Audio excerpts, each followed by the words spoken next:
बेनज़ीर से पहले जवाब ले लेते हैं, फिर मैं वापस आपके पास आती हूँ।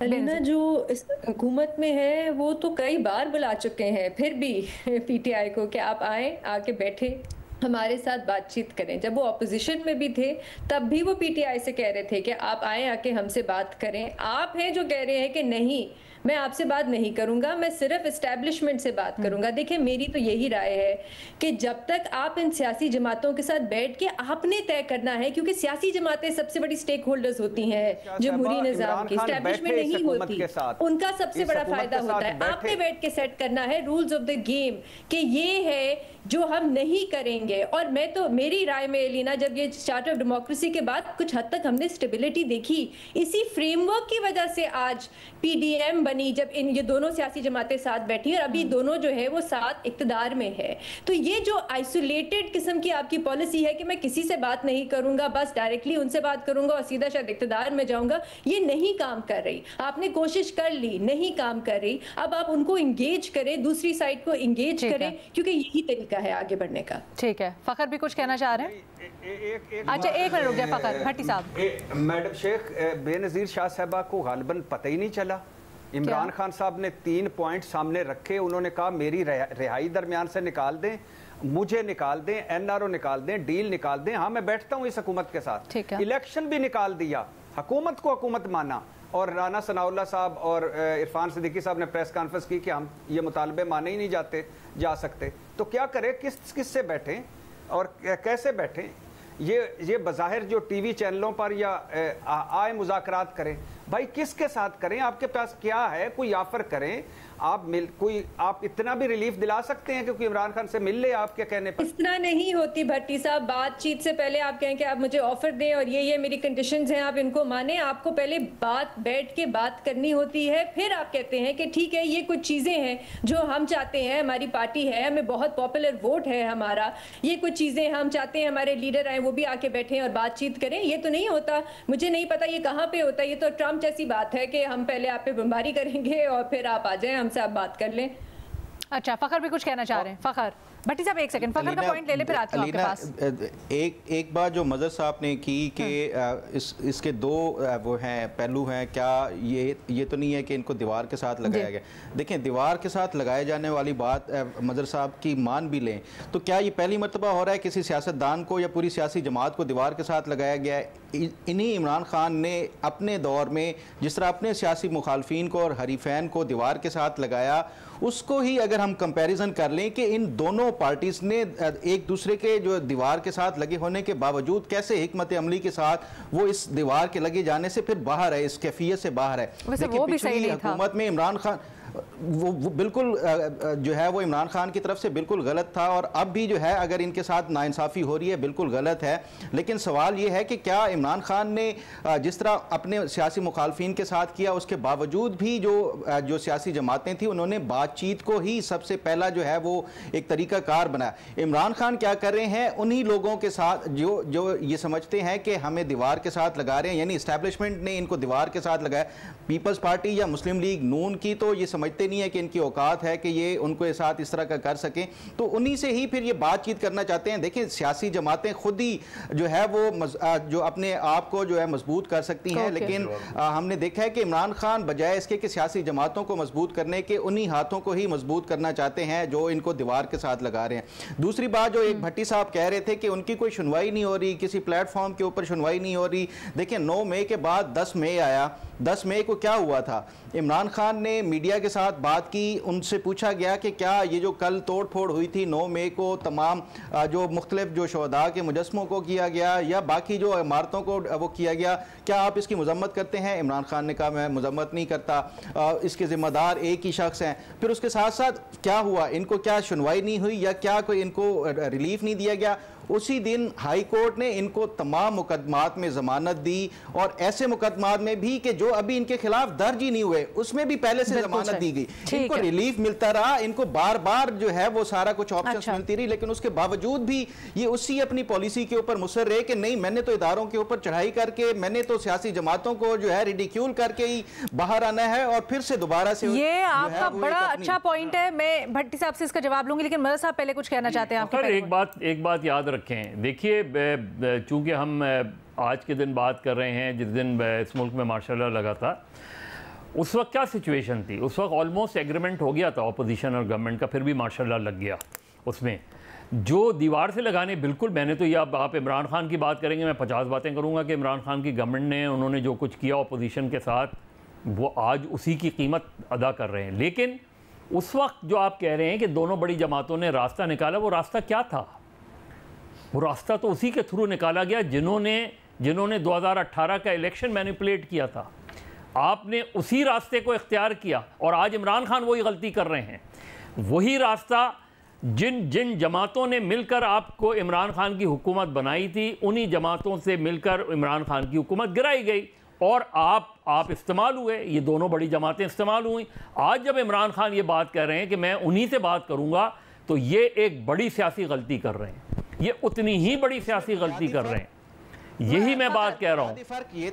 उसमें सर बुनियादी फर्क ये था कि उन जमातों को इमरान खान ने कोई ऑप्शन ही नहीं दी थी। इमरान खान ने ये कहा था कि मैं तो चोरों के उन्होंने जद्दोजहद का फकर, उन्होंने आप पूछें, रास्ता ही नहीं छोड़ा था। फकर आप पूछें, जो दिसंबर 2020 या 2021 को मीटिंग हुई थी तारिक परवेज के घर पे, मालूम करें कि किस तरीके से बाद में आपने वो जनरल बाजवा के वोट ऑफ नो कॉन्फिडेंस का पूरा जो गेम प्लान था उसका हिस्सा बन गए। यानी वही गेम प्लान था ना जिसके तहत 2018 में हुआ था। वो मैंने खबर रिपोर्ट की थी, वो खबर मैंने रिपोर्ट की थी कि कैसे ये आर्मी का जो मागला मेस है वहां पे ये मुलाकात हुई थी। और मुलाकात का भी मैं आपको बताता हूं क्या हुआ था। इमरान खान ने सर मैं पूरा वो वाकया रिपोर्ट करता हूं क्या हुआ। इमरान खान ने सर जनरल बाजवा को, उस टाइम जो आर्मी चीफ थे, उन्हें बुलाया जब ये वोट ऑफ नो कॉन्फिडेंस हो गया था। ये मैंने दी न्यूज में रिपोर्ट किया था। और इमरान खान ने उनके सामने 3 ऑप्शंस रखी कि ये जो वोट ऑफ नो कॉन्फिडेंस है आप इनसे विड्रॉ करवाएं। मेरी ये 3 ऑप्शंस हैं और उनमें से एक ऑप्शन ये थी कि ये बात ही मैटर नहीं करती। सर एक सेकंड रुक जाए ना, वो एक मिनट सुन ले, एक बात करने देना, पूरी बात कंप्लीट करने दें उनको। मैं आपकी तरफ आती हूं ना, भट्टी साहब बात तो कर सुन लेना वो क्या कह रहे हैं। उस पे जनरल बाजवा सर कोई बात नहीं, आप सुन DGIC जो उस टाइम जनरल नदीम अंजुम थे, उनको इमरान खान ने बुलवाया और ये कहा कि जनरल साहब आप जो है आपकी बात या पोजीशन की जमातें सुनेगी, आप इनके पास मेरी 3 ऑप्शंस ले जाएं और इनके बदले में ये जो वोट ऑफ नो कॉन्फिडेंस की मूव इन्होंने सबमिट कराई है वो विड्रॉ करें। ये एक बात का जवाब दे दें, वोट ऑफ नो कॉन्फिडेंस जो था ये पॉलिटिकल पार्टीज का मूव था या इसके पीछे जनरल बाजवा थे? सर अगर जनरल बाजवा होते तो इमरान खान उनको ना भेजते कि जाके रुकवाओ इसको। वो तो रुकवाने के लिए तो करेंगे ना। अच्छा मैं थोड़ा सा इससे आगे आना चाहती हूँ। वोट ऑफ नो कॉन्फिडेंस के बाद बहुत से मौके थे, जैसे अभी हमने भी बात की। एक सेकंड जी, वोट ऑफ नो कॉन्फिडेंस के बाद बहुत से मौके थे। उसके बाद फिर सबसे बड़ी चीज 9 मई, जिसके ऊपर भट्टी साहब ये मुझे बताए ना, अब 9 मई से आगे बढ़ने का रास्ता क्या? अभी हम लोग यहाँ पर बात भी कर रहे थे कि ये जो डील की या मुफाहमत की बात होती है, पाकिस्तान तहरीक इंसाफ के पास तो अगर चले वो ये भी चाहते हैं कि हम बात करें, ताकतवर लोगों से बात करते हैं, हम इस्टेब्लिशमेंट से बात करते हैं, वो भी तो उन्होंने रास्ता बंद कर दिया। डील को तो उन्होंने खुद गाली बना दिया। तो ये थोड़ा सा बताएं किस तरह से सियासी हिकमत अमली नाकिस ना हुई फिर। जी मैडम शेख, अब मैं शुरू से ही कह रहा हूँ, बार बार कह रहा हूँ और एक बात को बार बार कह रहा हूँ कि कल और आज में फ़र्क 9 मई का है। ठीक है, पहले 9 मई नहीं हुआ था, अब 9 मई हुआ है। जो 9 मई की सजा ये सामने खड़ा है। लेकिन मैडम शेख ये मैं जो माजरत चाहता हूँ, फ़खर को काट रहा था मैं। फ़खर आखिरी वो जो खबर बता रहे थे वो बिल्कुल ऐसी ही थी।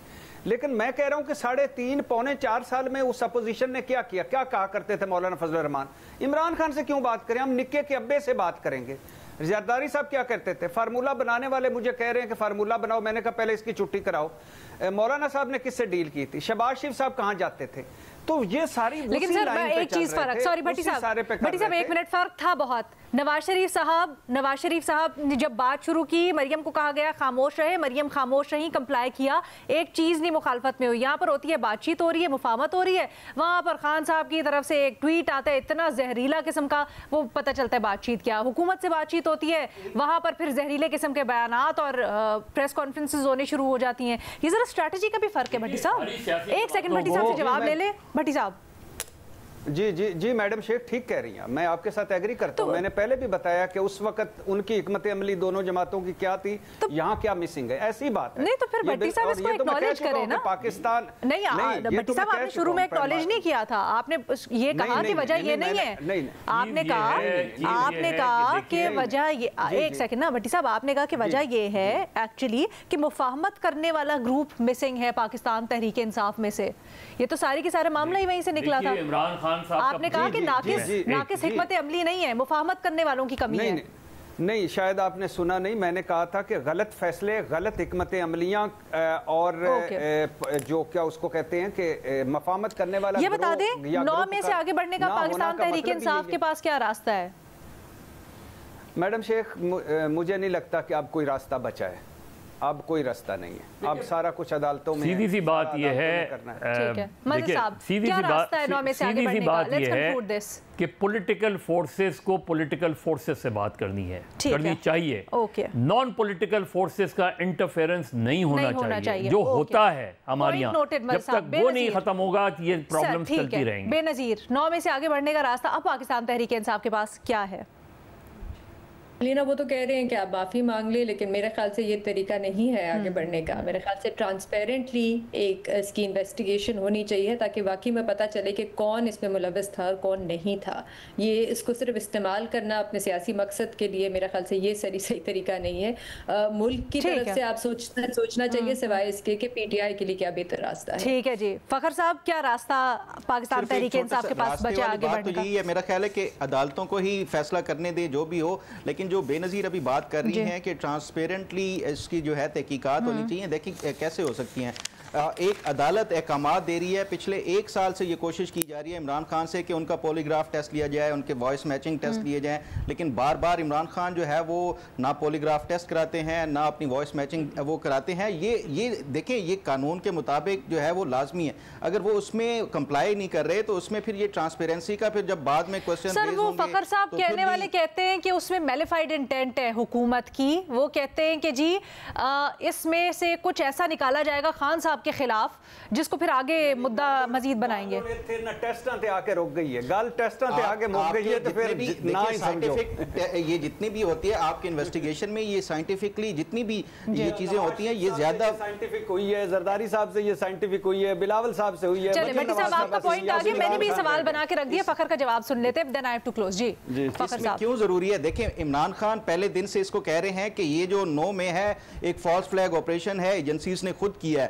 अब इसी के ऊपर जो इनके पास डिजिटल एविडेंस है और फिर जो इमरान खान के अपने जो बयानात हैं उसके साथ ये वॉइस मैचिंग भी और उसके साथ साथ ये जो मैं समझता हूं जो फखर साहब अब ये बता दें आपको यहाँ से आगे बढ़ने का पाकिस्तान तहरीक इंसाफ के पास कोई रास्ता नजर आता है या नहीं? देखिए रास्ता वही है जो मजहर साहब बात कर रहे थे, सियासतदान जब तक खुद मिल बैठ के नहीं बातचीत करेंगे और अपने लिए रास्ता नहीं बनाएंगे तब तक ये इसी तरह लड़ते रहेंगे और जो गैर जमहूरी कुव्वतें हैं वो मजबूत होती रहेंगी। बेनज़ीर मज़हर साहब फ़खर ये समझते हैं कि इसके साथ बैठकर बात करनी पड़ेगी, लेकिन बेनज़ीर इस पर मज़ीद ऐड करती हैं कि जो 9 में के मुकदमात है उनकी ट्रांसपेरेंट इंक्वायरी और फिर ज़ाहिरी बात है मुकदमात को मंतकी अंजाम तक लेके जाया जाए, ये आगे बढ़ने का रास्ता है। भट्टी साहब अग्री नहीं करते, वो समझते हैं कि अभी फ़िल वक्त कोई ऐसा रास्ता दस्तयाब नहीं है और ना ही नज़र आ रहा है।